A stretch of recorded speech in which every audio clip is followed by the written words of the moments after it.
It has been said that the Supreme Court is like a family composed entirely of in-laws. 42 years ago, I was assigned to help then Judge O'Connor join that family. It was my first day in a new job at the Justice Department, and I was proud to be part of her team. I thought our group did a pretty good job. After all, the justice was confirmed 99-0, and we must have had something to do with that. Only many years later was I told that she thought I had been slow in getting material to her. I should have learned that when she had a challenge or responsibility before her, her approach was simple and direct. Get it done. The way she participated in oral argument at the court is a good example. Now, justices have many different styles on the bench. Some like the back and forth of debates. Others pose unusual hypotheticals. Some badger counsel to get concessions.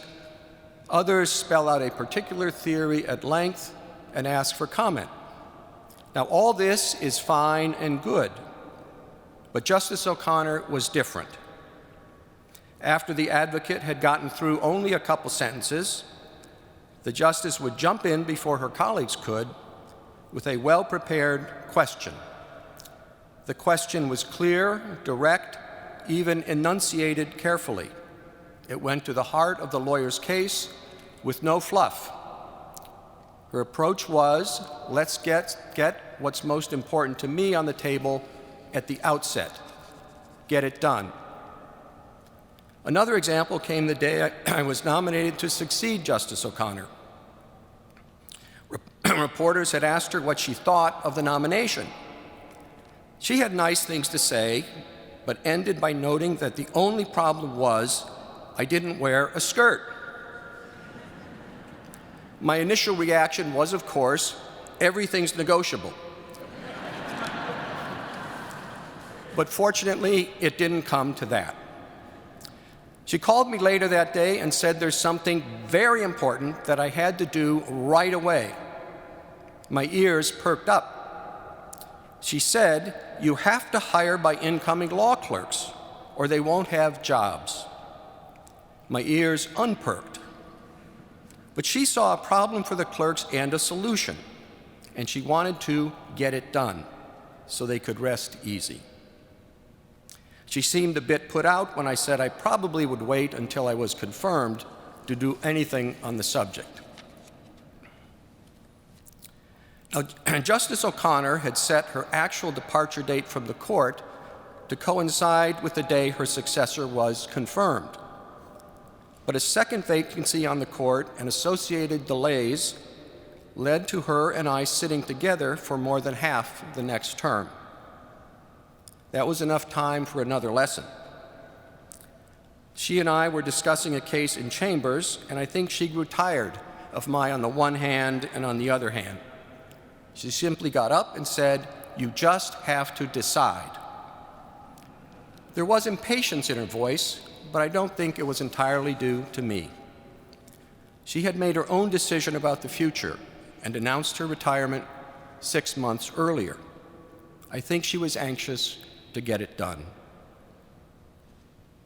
The last several weeks after Justice O'Connor's passing, I have spoken with many women judges and lawyers who were young adults when Justice O'Connor became the first. They say the same thing. Younger people today cannot understand what it was like before Justice O'Connor in what now seems a distant past. That distance is a measure of time, but is also a measure of Justice O'Connor's life and work. In nearly a quarter century on the court, she was a strong, influential, and iconic jurist. Her leadership shaped the legal profession, making it obvious that judges are both women and men. The time when women were not on the bench seemed so far away because Justice O'Connor was so good when she was on the bench. She was so successful that the barriers she broke down are almost unthinkable today. but not so in her lifetime. Sandra Day O'Connor had to study and launch a career in the law when most men in the established profession did not want women lawyers, let alone judges. She had to find her own style to cajole, persuade, and unite colleagues when there was no example to follow for the first female Senate leader in the country. She had to ignore slights and work to bring people together in social, professional, and political life. She had to demonstrate excellence as the 102nd member of the Supreme Court, all the while setting a model as the first woman on the job. She had to fight cancer and Alzheimer's in public ways that helped others and that promoted dignity and respect. She had to speak and teach and inspire through the country and around the world about the necessity of judicial independence so our generation and the next would have a roadmap to safeguard it with all the gifts God has given us. She had to be both the most important woman in government and also a devoted wife who, with her devoted husband, John, raised 3 sons of whom they were so very proud. All this and more she had to do, and she got it done.